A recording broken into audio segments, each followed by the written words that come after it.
Vocês sabem quais são os 3 principais motivos que fazem com que a família tome uma decisão difícil de colocar um idoso na casa de repouso? A primeira delas são sintomas comportamentais que acontecem nas demências, especialmente a agitação, a agressão, a perambulação e os distúrbios de sono.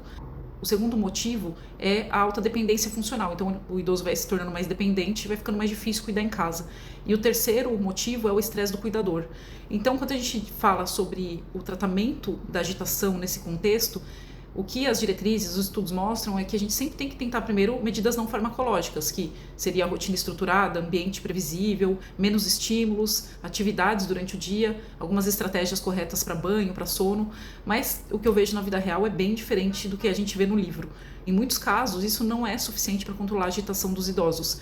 E eu tive recentemente um caso muito desafiador de uma paciente que perambulava muito, ela ficava extremamente agitada, inquieta, ela sofria ali o dia inteiro, ela ficava inquieta, não conseguia sentar, e mesmo assim ela não dormia à noite. E a filha dela estava visivelmente exausta, ela só aceitava o banho com a filha, ela não aceitava o banho com as cuidadoras, e ela já estava usando doses altíssimas de quetiapina, estava com 400 miligramas, que é difícil até a gente ver isso na geriatria, e foi prescrita por outro médico. E antes de mexer em qualquer medicação, o que a gente fez foi o básico, foi excluir infecção, excluir dor, constipação, outros desconfortos, e mesmo assim aquele comportamento dela continuava. Eu tentei mudar um pouco a estratégia de medicamento dela. Eu ajustei a trazodona, que ela usava uma dose muito baixa para sono, e coloquei a trazodona, é uma medicação muito usada na geriatria, nesse contexto, porque ela pode melhorar os sintomas comportamentais, mas em doses baixas ela tem um efeito mais no sono, e em doses acima de 150, 300 ela tem um efeito mais ansiolítico e antidepressivo. Eu associei em dose baixa a buspirona, o Ancitec. Depois de alguns meses eu fiz o retorno dela e o cenário dela era outro. Ela tinha parado de perambular,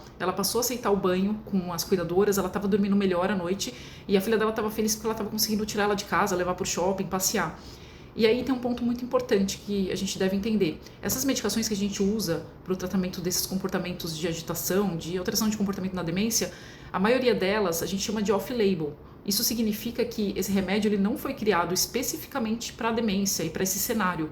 O tratamento da agitação, da perambulação, desses comportamentos na demência, eles são muito desafiadores, porque cada paciente parece que responde de um jeito. Então, tem pacientes que melhoram, por exemplo, com quetiapina, com antipsicóticos, tem outros que não faz efeito nenhum e às vezes até piora. Então, a gente tem que ir tentando mudando as estratégias medicamentosas, quando uma medicação não dá certo, ao invés de colocar dose muito alta, já tentar outra, e tentando até conseguir achar o melhor medicamento para aquele perfil de paciente.